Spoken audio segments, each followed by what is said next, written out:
ஓர் அழகிய மலைப்பகுதியில் பனி படர்ந்த கிராமத்தில் ஒரு பூனைக்குட்டி, அது மிகவும் குண்டாக இருக்கும், வசித்தது. அதன் பெயர் பொம்மி. பொம்மி ஒரு சமையல் கலைஞர். அது எப்போதும் தன் நண்பர்களுக்காகவும் சுவையான சமையலுக்காகவும் பெயர் போனது. ஒரு நாள் காலை கிராமமே வெள்ளை பனியால் போர்த்தப்பட்டிருந்தது. பொம்மிக்கு தன் வீட்டில் ஒரு விசேஷ உணவு சமைக்க வேண்டும் என்ற ஆசை எழுந்தது. அதனால் ஒரு சூடான ஆடை, காதுகளை மறைக்கும் குட்டிக்குள்ளா, ஒரு சிறிய கூடை சகிதம் தன் தோட்டத்திற்குச் சென்றது. அறுவடை நேரம். பனியில் மூழ்கியிருந்த தன் செடிகளில் சிவந்த தக்காளி பழங்கள் தொங்கிக் கொண்டிருந்ததை பார்த்தது பொம்மி. குண்டான தேகத்தை அசைத்து மெதுவாக ஒவ்வொரு தக்காளி பழத்தையும் எடுத்து கவனமாக கூடைக்குள் வைத்தது.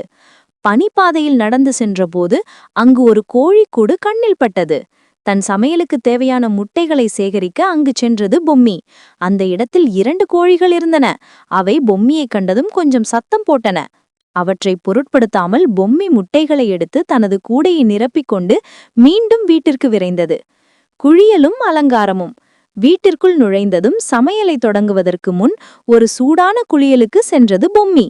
சோப்பு நுரையில் மூழ்கி நன்றாக குளித்த பிறகு பொம்மியின் இன்னொரு தோழியான வெள்ளை நிற பூனை, அது தன் தலையில் அழகான இளஞ்சிவப்பு வில்லைகளை வைத்திருந்தது. வெள்ளி பொம்மிக்கு ஹேர் டிரையர் மூலம் முடியை உலர வைத்தது. வெள்ளி சோம்பேறித்தனமாக ஒரு ஊஞ்சலில் ஆடிக்கொண்டிருந்தது. சுவையான சமையல்.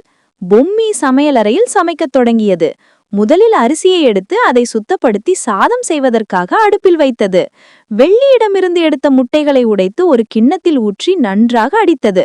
பிறகு தான் பறித்த தக்காளி பழங்களை எடுத்து துண்டுகளாக வெட்டியது. எண்ணெய் சட்டியை காய வைத்து அதில் முட்டையை ஊற்றி ஆம்லெட் செய்தது. அதன் மேல் தக்காளி துண்டுகளை வைத்து சிறிது உப்பு மற்றும் சர்க்கரை சேர்த்து சமையல் சாஸை ஊற்றி சுவையான உணவை தயார் செய்தது. விருந்து நேரம். பொம்மி சமைத்த உணவை ஒரு தட்டில் வைத்து எடுத்து சென்றது.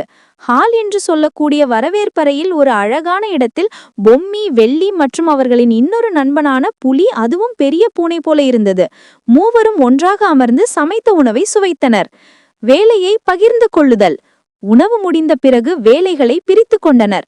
குண்டான புலி சமையலறையில் வந்து எல்லா பாத்திரங்களையும் சுத்தம் செய்தது. மறக்க முடியாத நினைவுகள். அன்று மாலை மூவரும் பனிவெளியில் விளையாடச் சென்றனர். பொம்மி ஒரு பெரிய பனி உருண்டையை உருட்டியது.